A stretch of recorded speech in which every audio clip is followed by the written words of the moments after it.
Williams, with his new offensive-minded coach and Ben Johnson, last year's #1 overall pick, looks to get back on track after a down first season, but it hasn't been smooth sailing as he learns the new offense. Here's Ben Johnson on his team's sloppy play in the preseason finale. Offensively, first two possessions was really sloppy football that has plugged us in and out of camp so far, and unfortunately that's what we got here tonight. If the first quarter was really any indication, it's not good enough. So we got to get better in a hurry. Good news is, we'll be able to look at this tape and coach it up with our guys, and I think it's out of our system, hopefully, for us going into the regular season. But yeah, we got to make sure that we start faster on offense and on defense. Let's lock in on Caleb Williams here. What's on the line for him this season? If Caleb Williams doesn't play well, he's going to get the Anthony Richardson treatment. Really? Okay. Next year, they're going to bring someone in to compete with Caleb Williams for the starting job. When I listen to Ben Johnson doesn't sound like a patient man. Ben Johnson sounds like a man who understands offense, who understands what good offense looks like, and who understands quarterback play. Everybody's going to give Caleb Williams the mulligan that I felt he deserved for last year under Matt Eberflus. But if you look at some of these plays here on the screen, Caleb Williams knows he can't deliver this ball. Take the check down, take the swing route, give him an opportunity to play. This is good. This is good, Caleb Williams here. And now we're going to watch. He's going to hit this sail route, right? We're going to see a China here. The corner is going to stay tight to the coverage. And now we have a cover two high safety. That cover two high safety is going to let Caleb Williams know if we get a corner that dives down right now, we can go over the top to the corner route. That's a good play. That's Caleb Williams executing. That's Caleb Williams having the ability to see the field because he's starting from the shotgun. We saw some other things from Caleb Williams that weren't good, playing under center, the fumble on the jet sweep, him not getting the football out of his hands, taking a sack when he had an easy throw. And so for Caleb, it's going to be a situation where if he doesn't play well, if Ben Johnson doesn't feel comfortable with his progression, they're going to bring in the veteran. They're going to bring in someone who can play under center,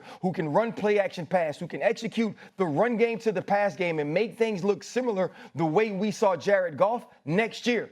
And if he doesn't win that competition, it's going to be Caleb Williams having to go somewhere else to ply his trade, which I believe he could be successful doing because he's competitive, he's extremely intelligent, and he's also very talented. S.A.?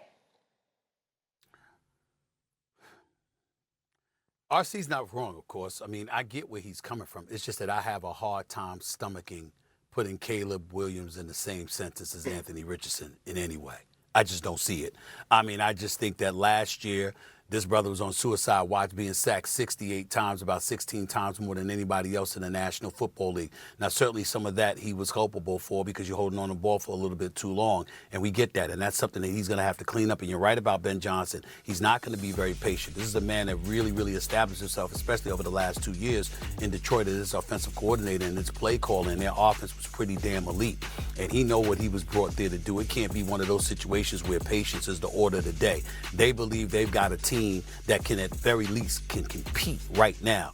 And they brought in a coach that they obviously believed in, that everybody universally recognized was the right man for the job for that particular position in Chicago. And so I look at it from that standpoint, and I expect a significant upgrade for Caleb Williams. You're not wrong, because if that upgrade doesn't show itself to be the case, they're going to blame him more so than they're going to blame Ben Johnson. That's absolutely. For sure. You're going to get a veteran. You're going to get a veteran up in there, and you're going to go from there. But I believe in this kid, and I believe whereas Anthony Richardson left a lot on the table, Caleb Williams, I think, is far more advanced than Anthony Richardson is in my estimation. Yeah, that statement is accurate. Are you the future or not?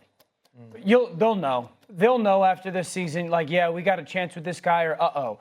So, couple things. Number one, and I'm not putting these guys in the same conversation, but they just signed the backup quarterback to 2 years for $10 million with the chance that the contract to go to $16 million. They don't think he stinks, okay? They don't think he stinks. I'm not putting them in no job jeopardy, but are you going to be the future or not? This offense that Ben Johnson runs, which is like that Kyle Shanahan, Sean McVay world, okay? Jared Goff, the first season that Ben Johnson took over as the play caller in Detroit, 4,400 yards, 29 touchdowns, 7 picks, 99 passer rating.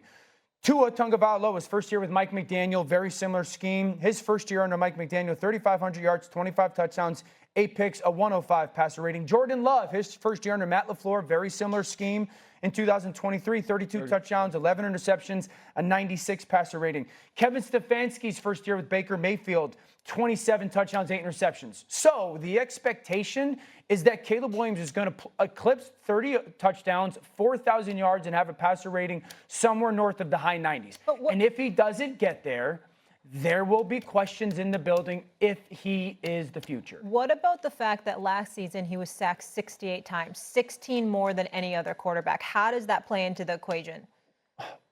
One, a lot of those are on the quarterback. And then two, the offensive line was poor play.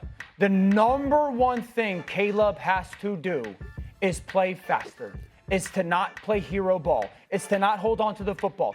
Part of his job in development this year is make the offensive line look better instead of making the offensive line look worse. It's a big burden. It's an unfair burden. That's going to be the biggest part of his growth. We talked about it a little bit this morning, Stephen A. Right now, he's really good in the shotgun. Yes. He's awesome in the shotgun. That's what's best for Caleb Williams right now. I don't believe that's what's best for the Bears offense, because I don't think it's best for the run game and for the offensive line and where they block. And I don't think it's best for the timing of the pass game and the development of the play-action pass game. So one of the parts of this story is, can he become as good from the underneath center position as he is in the shotgun? And can Ben Johnson run all of the offense that he wants with Caleb as the guy? Yeah, but that's the compromise that has to be made, right? That's the compromise that Ben Johnson has to make. Ben Johnson has to say that this isn't just about me. This is about our team. Right. And what's great for Caleb Williams is great for our team. And part of that is knowing what the adversity has to be. Part of that is knowing that, Caleb, I know you're not as comfortable under center, but DeAndre Swift has more space. The offensive line can get going downhill if we get under center. So we're going to need you to do some of that no matter how uncomfortable it is. And it seems that Caleb Williams is pressing himself just as hard as Ben Johnson is to get these things understood, to get the football out of his hands. But Ben Johnson, who does seem to be a young offensive genius, is going to have to figure out how this works. Is going to have to figure out how Caleb Williams plays well while allowing his offense to progress as well. Stephen A., last word here. Well, we got to watch Caleb Williams from the standpoint that he's going to be pressing. We need to understand why that is. When you had Eberflus, it was a different animal. In Ben Johnson, in the 3 combined seasons he had in Detroit, they were number 1 in total offense and scoring offense. So if you're Caleb Williams and all of a sudden it's struggles that's taking place in Chicago with the personnel that they've given you and the head coach that they've given you, it's going to be his fault, and he knows it. Now, one could easily argue he may have always known that, but not as much last year as it will be the case this year, and that's what it is. So we're going to find out what he's made of, plain and simple. All right. The Bears. November. Okay, that's when we're giving it to? Yeah. Okay, cool. Coming up here on First Take, Matthew Stafford back in practice after dealing with his back injury. Has this entire